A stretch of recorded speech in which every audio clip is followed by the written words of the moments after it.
Kutoka kwa mvuvi wa kawaida hadi kuwa kiongozi anayeheshimiwa kote ulimwenguni, historia ya upapa ni simulizi ya imani, ustahimilivu na kumbukumbu ya zaidi ya miaka 2000. Mary Mwoki anaangazia historia ya upapa ambayo ni simulizi ya imani na uongozi wa kujitolea.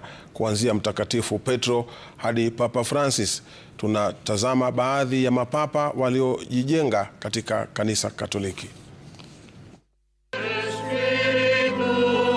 Safari ya upapa ilianza na Mtakatifu Petro ambaye Yesu Kristo alimuita mwamba wa kanisa. Akiwa mvuvi aliyekuwa kiongozi, Petro alihudumu kwa miaka 34. Alikufa kwa njia inayofanana na ile ya Kristo, tofauti ikiwa ni kwamba alisulubiwa kichwa chini wakati wa utawala wa Kaisari Nero. Mahali ambapo sasa panajulikana kama Vatican ndio chimbuko la jina la uwanja wa St. Peter's Square.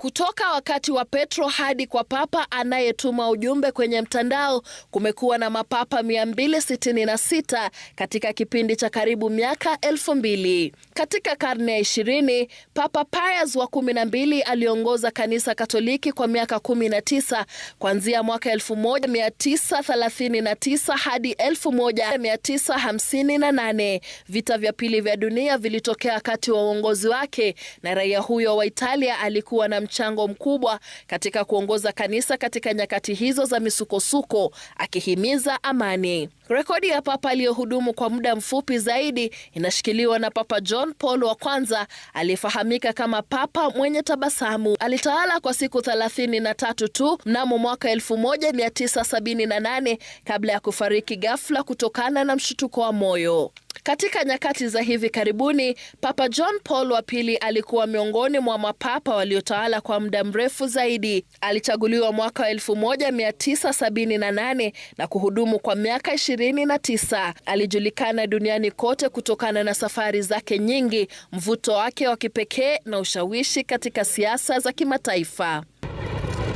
John Paul wa pili alikuwa papa wa kwanza kutoka Poland. Alizungumza lugha nyingi, alinusurika jaribio la kuuawa na alisaidia kusambaratisha mfumo wa komunisti. Alifariki kwa mshtuko wa moyo akiwa na umri wa miaka 84 mnamo mwaka 2005.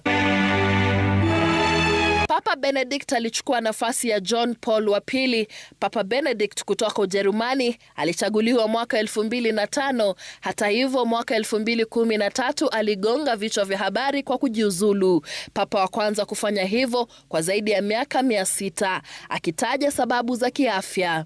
Aliishi kwa miaka mingine 11 na kufariki mwaka 2022 akiwa na umri wa miaka 95.